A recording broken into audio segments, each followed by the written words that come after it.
কবুতর একটা ডিম পারে। অনেকেই আমার ভিডিওতে কমেন্টস করে যে ভাইয়া আমার কবুতর একটা ডিম পারে।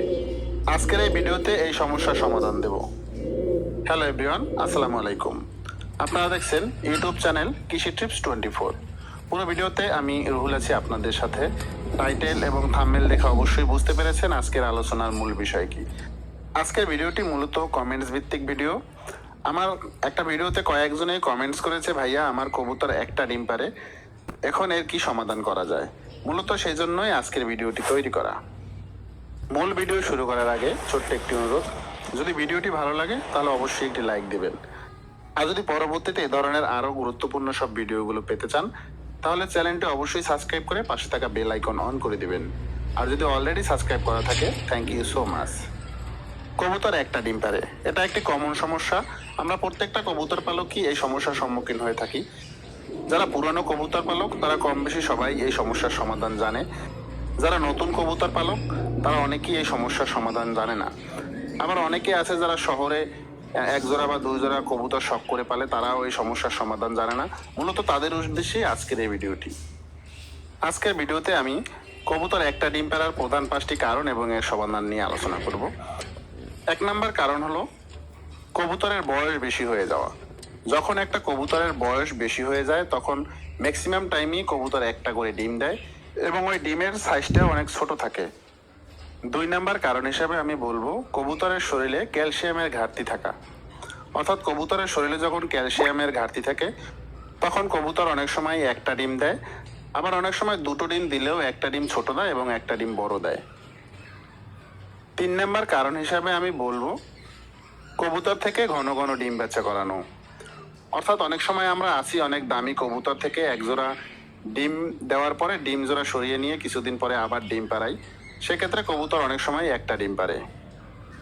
আর এভাবে ঘন ঘন ডিম বাচ্চা করালে অনেক সময় কবুতর বাঞ্জা হয়ে যায়, আবার অনেক সময় কবুতর অনুর্বর ডিম দেয়, যে ডিম থেকে দুর্বল বাচ্চা হয়, আর ওই বাচ্চা অনেক সময় বাঁচে না, বাচ্চা একটু বড় হওয়ার পরেই মারা যায়। 4 নম্বর কারণ হিসাবে আমি বলবো পর্যাপ্ত খাবার না দেওয়া। অর্থাৎ অনেক সময় আমরা কবুতরকে পর্যাপ্ত খাবার দেই না। বর্তমানে কবুতরের খাবারের প্রচুর দাম। অনেকেই আছে যারা একবেলা খাবার দেয়, আবার অনেকে আছে যে 2 বেলাই খাবার দেয়, কিন্তু খাবারের পরিমাণ আগের চাইতে অনেকটা কমিয়ে দিয়েছে, যার ফলে বর্তমানে অনেকেরই কবুতরে একটা ডিম দেয়। আমার পরিচিত জনের ভিতর অনেকেই এই ব্যাপারটা নিয়ে আমার সাথে শেয়ার করেছে। তারা খাবারের পরিমাণ কমিয়ে দিয়েছিল এবং খাবারের মানটা একটু কমিয়ে দেওয়ার ফলে তারা ইদানিং একটা করে ডিম পাচ্ছে, দুটো ডিম পাচ্ছে না। 5 নম্বর কারণ হিসাবে বলবো কবুতর অসুস্থ থাকা। অনেক সময় অনেক কবুতর হঠাৎ করে অসুস্থ হয়ে যায়, কিন্তু অসুস্থর পরিমাণটা অনেক কম থাকে, যার ফলে কবুতর একটা ডিম দেয় কিন্তু দ্বিতীয় ডিমটা আর দিতে পারে না। আশা করি আপনারা যদি এই 5টা কারণের উপর একটু লক্ষ্য রাখেন সেক্ষেত্রে অবশ্যই আপনাদের কবুতর দুটো ডিম দেবে। এর পাশাপাশি আমি আপনাদের সাথে যে ট্রিটমেন্টটা শেয়ার করতেছি আপনারা এটা ফলো করলে আশা করি খুব ভালো একটা ফলাফল পাবেন, কারণ আমি আমার লফটে এই ট্রিটমেন্ট করে খুব ভালো ফলাফল পেয়েছি। আপনারা স্ক্রিনে দুটো সিরাপ দেখতে পাচ্ছেন, একটা হলো ই সেল আর একটা হলো ক্যালপ্লেক্স। ই সেলে আছে ভিটামিন ই এবং ক্যালপ্লেক্সে আছে ভিটামিন D3। এই দুটো সিরাপেই কবুতরের ডিম জমতে সাহায্য করে এবং কবুতরের ডিমের খোসা মজবুত করে, এছাড়া ডিমের উর্বরতা শক্তি বৃদ্ধি করে। আপনারা এই দুটো ওষুধকে একসাথে গুলিয়ে খাওয়াতে পারেন। সেক্ষেত্রে দুটো দিয়ে 1 ml 1 ml 2 ml নেবেন এবং 1 লিটার পানিতে গুলিয়ে কবুতরকে দিবেন। যদি আপনাদের কবুতর কম হয় সেক্ষেত্রে পরিমাণে কমিয়ে দিতে পারেন। এটা একটানা 3 দিন দেবেন, প্রতি মাসে অন্তত 3 দিন দিবেন।